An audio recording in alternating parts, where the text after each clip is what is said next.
ignore the hand. I cut it up doing Christmas decorations in my front yard the other day. Don't worry about it. Hi, I'm Ray, and for my first video, I thought it would be fun to debunk weird things I've heard people talk about. By weird things, I specifically mean I hear a lot of conspiracy theories around me, and I don't know if it's just the area that I'm in, but I can just go on like my local Facebook group from my neighborhood and scroll for a minute, and people will be talking about the government is lizard people. Definition of conspiracy theory is a theory that explains an event or set of circumstances as the result of a secret plot by usually powerful conspirators like the government being lizard people. One thing that I heard a decent bit growing up, and I never even considered whether or not it was true, I never even looked it up, I was just like, yep, that's true, was probably that if the sun moves any closer or any further away, we'll burn or freeze to death. Like there's just like this little window that if the sun barely moves an inch, we'll burn. Yeah, no, that's not true. The earth gets closer and further away from the sun. It varies by like 5 million kilometers. But yeah, I mean, I guess if the earth scooted really close to the sun and was only 10 feet away from it, you know, like they're hugging, then yeah, we would burn. And obviously if we went really far away from the sun, yeah, we would be cold. I wouldn't really mind the cold weather though, to be totally honest, because it's 80 degrees outside right now and it's November. One of my family members asked me why the moon looks bigger on the horizon versus when it's further up in the sky. And then I wondered, okay, wait, it was a pretty simple Google search. The Ponzo illusion, not like Ponzi scheme, Ponzo illusion. The moon is not actually any bigger. It's the same size. It's like those two lines that are on train tracks, and the one further away looks longer than the one closer, but actually they're the same length. It's that, but with the moon. Your brain is just thinking that it's bigger because you perceive the horizon as further away versus up in the sky is closer. Because most people, when they think of the sky and like, they don't think about it like a circle, they're thinking like kind of like a bowl, you know, or it's like kind of flat on the top. Simply, it's just an illusion. Somebody asked me, how could an eclipse happen if the sun and moon are next to each other? I remember sitting in silence being really confused because what do you mean the sun and moon are next to each other? We're gonna Google it, okay? We're gonna Google it. And I'm like, okay, I feel like a lot of people just picture planets like all kind of lined up right next to each other and they're all moving at the same speed. But they were saying the moon and the sun are like next to each other. And so how can an eclipse happen if they're next to each other? You have the sun, you have the moon, and you have the earth. And sometimes the moon will go sit in front of the sun for a minute and tan its back and then leave. That's what an eclipse is. Now, okay.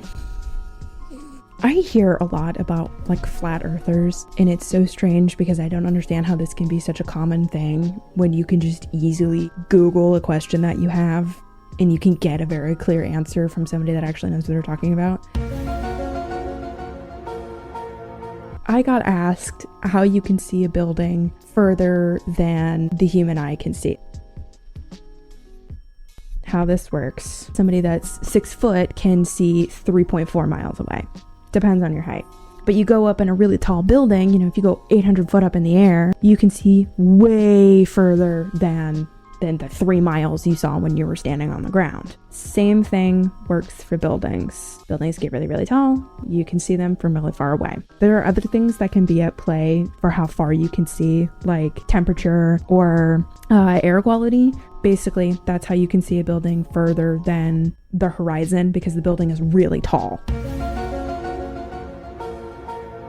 As a kid, I used to lay in the backyard and I used to cloud watch, daydream like a normal autistic child. You know, I'd see planes go by and I'd think about where those people are going and, oh, I want to go in a plane. I like heights. I want to go up really high. And then you notice, oh, they leave this trail behind. Are you scooping what I'm pooping? Do you understand what I'm talking about? We're talking about chemtrails. They're very popular around me. That the topic of chemtrails is very popular around me, and I'm not really sure why. Because, again, it's another thing that if you think about it for 2 seconds, it'll fall apart. What do I know? They're not chemtrails. The government is not cloud seeding to create massive geostorms. Those trails that you see after planes when they fly by, they're condensation trails. It's hot gases from jet engines mixing with the cold air really high up, and then it leaves behind water vapor. It's water vapor. Yeah, chemtrails are not real. I don't know who came up with that, but they're actively killing my brain. For the love of God, Google exists. Just Google it. This one was asked quite a few times by people I've seen on the internet. You're sitting in the bed of a truck going 75 miles an hour down the highway and you jump. You should fly out of the truck, right? Because you're going 75 miles an hour. You should just launch out of that truck. 4 words. Newton's law of motion. Newton's law of emotion. Basically, objects don't change their state of motion unless something forces them to. So if you jump in the bed of a truck that's also going 75 miles an hour, you are also going 75 miles an hour. You'll just land in the bed of the truck. Don't try that. That's not safe.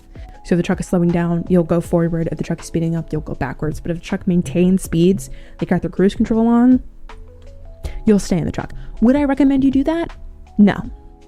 Googleable. I got asked a similar question to that of how do airplanes take off and land if the Earth is spinning so fast? If the Earth is spinning 1,000 miles an hour, how could an airplane take off? Like, shouldn't you just fly off?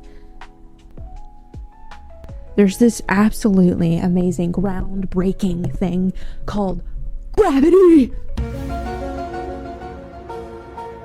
I don't know if I would call this one a conspiracy theory. I think it's more of just misinformation. It was this girl on TikTok probably like 2 years ago, a year ago. Basically, the girl in the video was saying that you should stop buying Morton's table salt. In her specific example, it was Morton's table salt. And start buying this $20 for a 2-ounce bottle, like pink salt.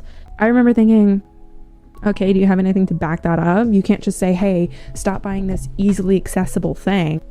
Also, if you can see my pajama pants, no, you can't. I don't care. I'm not putting on real pants for this. Pink salt is not any healthier than a regular table salt that you can get at a store. A lot of those companies advertise, oh, it has all of these healthy things. You know, it's got these 84, 85 healthy minerals in there for you. Technically, they're not lying.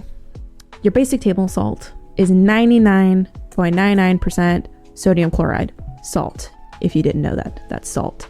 Pink salt has trace minerals of potassium, magnesium, calcium, iron, you know, things like that. I'm not going to name all 84 minerals. Gram for gram, if you look at Morton's table salt and this pink salt she was talking about in the video, they're both salt, with a 1% difference. And that 1% is those 84 trace minerals. That is not nutritionally worth it and a waste of your money. So really, it's just companies trying to charge you a lot of money for something that's not even worth it.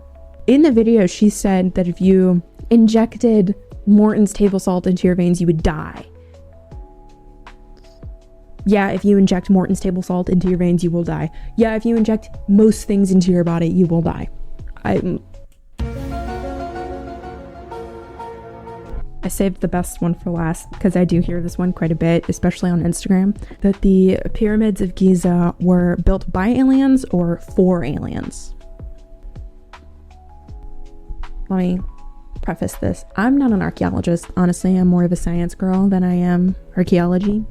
But I do hear it quite a bit, so I thought it would be funny. And even now, a lot of people believe, it's a very popular belief, that the pyramids were built by slaves. They were builders, there was construction workers, there were people that would be in the quarries getting the stone out. These were paid people. And I mean, it's not like they took a year to complete. 2 million blocks had to be mined and then moved to wherever specifically the Pyramid of Giza was being built, and that's a lot. But when you consider that they also had 20,000 laborers split between two groups, you had your main groups and your temporary groups. It took about 20 to 30 years, so it's not like they were just popping these pyramids up left and right.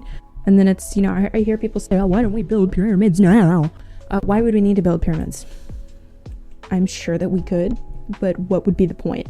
That would be it for today. I don't know how long this is going to end up being because I feel like I kind of rambled, especially about the salt and the chemtrails. I feel very passionately about salt. What do you think, Willow? What do you think, Willow? Huh? What do you think, Willow? Oh, you got a sock. That's nice. If you have any other conspiracy theories that you hear, tell me about them. So then maybe I can make another video about it because I think these are funny because they hurt my brain. But thank you for watching this far. Bye bye.